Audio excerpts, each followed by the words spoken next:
Selamun Aleyküm bizi izleyenler ve hürmetli hemkarlarım. Bugün size Mitsubishi Heavy Industries inverter tipli kondisionerin pultunun istifadə qaydasını göstereceğim. Əvvəlcə pultun batareykasını yerine taxırıq ve bu zaman biz ekranda bütün rəqəmlərin yandığını görürük. İndisi söndü ve burada saatin yandığıb söndüyünü görürük. Dərhal saatimizi quraşdırırıq. Məsələn, deyək ki, saat indi 14'dür.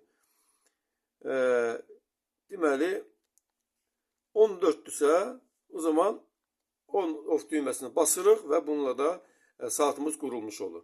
Bu kondisionerin yandırıp söndürmək üçün olan düğməsidir. Bu ise onun rejimləri dəyişmək üçün olan mod düğməsidir. Bu kondisionerdə 5 rejim var. Hal-hazırda avto rejimdədir. Bu düyməni basırıq, mod düyməsini kesirik. Soyutma rejiminə, bu düymə isitmə rejimi, bu nəmin alınması rejimi ve bu ventilator rejimidir. Qeyd etmək lazımdır ki, istifadəçilərin böyük əksəriyyəti kondisionerdən sadəcə olaraq soyutma məqsədləri üçün istifadə edilir. Bu səbəbdən də biz əvvəlcə soyutma rejimini izah edəcəyik. Bunun üçün mod düyməsini basırıq və kursor, burada olan qara, deməli, qar dənəciyinin üzərində dayananda kondisionerimiz artıq soyutma rejiminə keçmiş sayılır. Və bu rejimdə biz sizə temperaturu 22 ilə 24 dərəcə arasında saxlamağı məsləhət görürük. İnsanların əksəriyyəti elə bilirlər ki, əgər deməli temperatur 18 dərəcəyə qoyarlarsa o zaman kondisioner daha çox soyuq verəcək. Bu yanlışdır. İstənilən halda eyni miqdarda soyuq verir, amma siz kondisionerə verilən bu rəqəmi verməklə ona sanki elə bir deyirsiniz ki 22 dərəcəyə qədər soyut, ondan sonra dayan deməkdir. Bu səbəbdən 22 dərəcədən aşağı temperaturun qoyulması tərcih edilmir. Bundan başqa soyutma rejimində nə düymələri var? Fan speed var. Fan speed, yani bu kondisionerde 4 sürət var. Avto sürət, yüksək sürət, orta sürət, aşağı sürət, bir də basırıq avto sürət. Və bu kondisionerde deməli ki 5 sürət var. Biz soyutma rejimində istədiyimiz sürəti seçə bilərik. Yataq otağında əgər ventilatorun sürəti sizi narahat edirsə o zaman aşağı sürət seçə bilərsiniz. Bundan başqa daha hansı düymələr var? Bəzi vaxt elə olur ki, məsələn, biz istəyirik ki, kondisionerimiz tez bir zamanda evimizi soyutsun. Bu səbəbdən bizə daha güclü işləməsi ehtiyacı olur. Bu zaman high power, yüksək deməli güc düyməsini basırıq və burada biz muskulunu görkəzən bir kişi silueti görürük. Bu o demək ki, kondisionerimiz təxminən 15 dəqiqə ərzində yüksək verimliliklə, məhsuldarlıqla işləyəcək və bundan sonra əvvəlki versiyasına qayıdacaq. Eyni düymə kondisionerin qənaətlə işləməsi düyməsidir. Yenidən basırıq. Burada eko sözü yazılır və bu rejimdə kondisioner enerjiyə qənaət edir. Qeyd etmək lazımdır ki, əsasən bu qənaət inverter tipli kondisionerlərdə görünür. Qeyri kondisionerlərdə sadəcə ventilator ən aşağı sürətlə işlədiyinə görə qənaət çox az olur. Eyni düyməni basmaqla ümumiyyətlə bu iki rejimdən çıxmış olur. Bundan başqa burada airflow, yəni deməli kondisionerdən çıxan havanın istiqaməti. Biz hər dəfə basanda burada görürük ki, jalüzün dayandığı istiqamət bilinir. Hər dəfə basırıq, jalüz istiqaməti düşür və nəhayət aşağıya düşür. Bir də basanda belə bir şey gəlir və bu o deməkdir ki, kondisionerin jalüzü yuxarı və aşağı hərəkət edəcəkdir. Bir daha basanda o zavod göstəricilərinə uyğun olaraq bir yerdə dayanacaqdır. Deməli, indi isə başqa rejimlərə keçirik.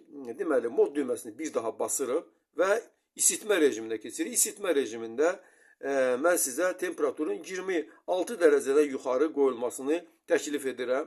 Əgər sizin tavanınız aşağıdırsa, ümumiyyətlə 28-30 dərəcələrdə qoya bilərsiniz.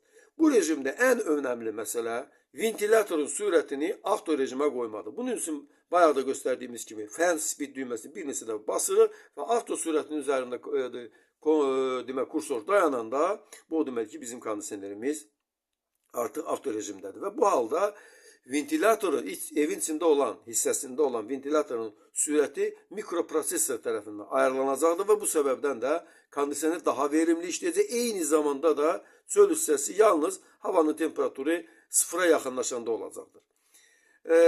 Mod düyməsini bir daha basanda bizim demək pultun demək kursoru damla işarəsinin, damcının yanında dayanır. Bu da o deməkdir ki, kondisionerimiz indi dry rejimində, yəni qurutma rejimindədir. Bu da evdə olan nəmin azaldılmasına xidmət edir. Bir daha basanda fan rejiminə düşürük və fan rejimində kondisioner sadəcə adi bir fan kimi çalışır.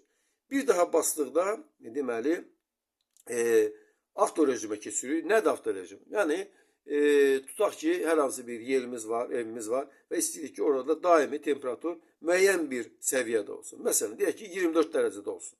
O zaman bu avto rejimdə kondisioner daimi o temperaturu saxlayacaq. Məsələn, deyək ki, temperatur 24 dərəcədən yuxarı olarsa kondisioner soyutma rejimində, aşağı düşərsə isitmə rejimində işləyəcək. Amma bir başqasının 24 deyil, məsələn, deyək ki, 22 dərəcədə saxlamaq istəyirsə, o zaman gördüyünüz kimi burada 0 plus minusu, demək, bu düyməni basırıq, 2 dəfə bastıq, məsələn, -2, yəni 24 dərəcə çıxmaq 2 bərabərdir 22 dərəcə. Yəni 22 dərəcə səviyyəsində saxlayacaq. Lap aşağıya qədər aparmaq olur. Yəni burada 6-dır. 24-dən 6 çıxanda 18-dir. Və yaxud bizə lazımdır ki, 24 yox, 25 dərəcə olsun. O zaman 24-ün üstünə 1 gələndə 25 edər.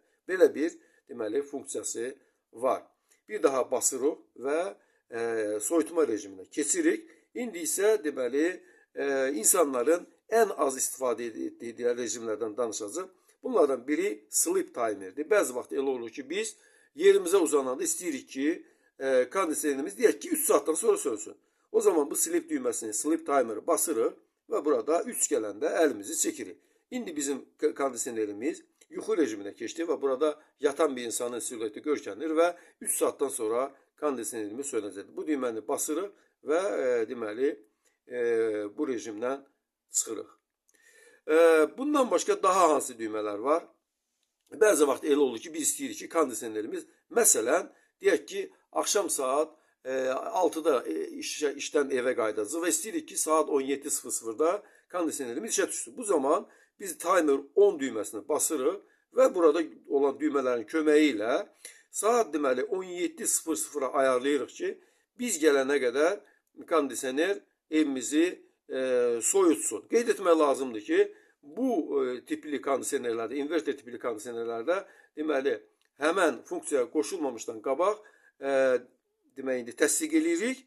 Artıq 17:00-da kondisionerimiz qoşulacaqdır. Saat 17:00-da kondisioner baxacaq və duruma uyğun olaraq ya işə salacaq ya da ki təxminən dediyimiz saat, yəni saat 18-də 1 saat qalmış işə düşəcəkdir. Çünki 5 dəqiqə qalmış işə düşəcəkdir. Ya da saat 17-də işə düşəcək, əgər həqiqətən ev çox istidirsə. Və yaxud gecə saat 3-də istəyirik ki, kondisionerimiz sönsün. Bu arada deməli biz timer off düyməsini basırıq və gecə saat 3-ə ayarlayırıq. Bunun üçün temperatur düymələrindən istifadə edirik və burada gecə saat 3 gələndə deməli yenidən təsdiq eləmək üçün bu düyməni basırıq. Daha doğrusu yenidən təsdiq eləmək üçün eyni düyməni deməli bu düyməni basdıq və deməli 3 saat 3-ü qururuq. Müxtəlif kondisionerlərdə müxtəlif olur. Bəzi vaxt çaşırıq. Yenidən bu düyməni basırıq. İndi bizim kondisionerimiz demək axşam saat 17:00-da işə düşəcək və səhər saat 3-də demək ki söndürüləcəkdir.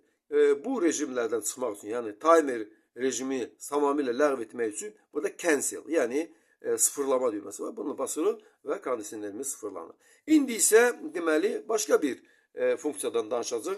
Bəzi vaxt elə olur ki, kondisioner uzun müddət işləyəndən sonra təbii ki, onun təmizlənməsinə ehtiyac olur.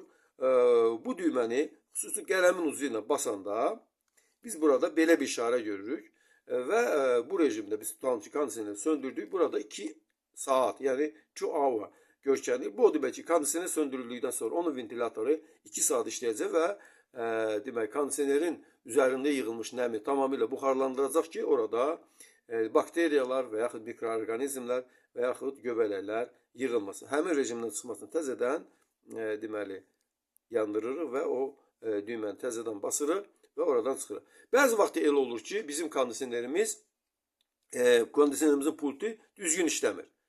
Bu halda all clear, yəni hər şeyin təmizlənməsi düyməsini basırıq, yenə də qələmin ucu ilə.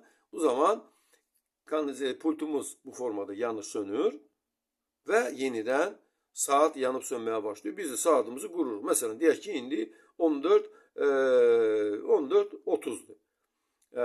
Deməli, bundan sonra yenidən on-off düyməsini basırıq. Yəni, əvvəlki iki rejimlərə qayıtdıq.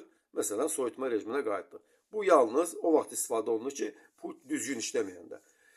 Bizi axıra qədər izlədiyinizə görə mən sizə təşəkkürümü bildirirəm. Əssəlamu aleykum və rəhmətullahi və bərəkatuhu.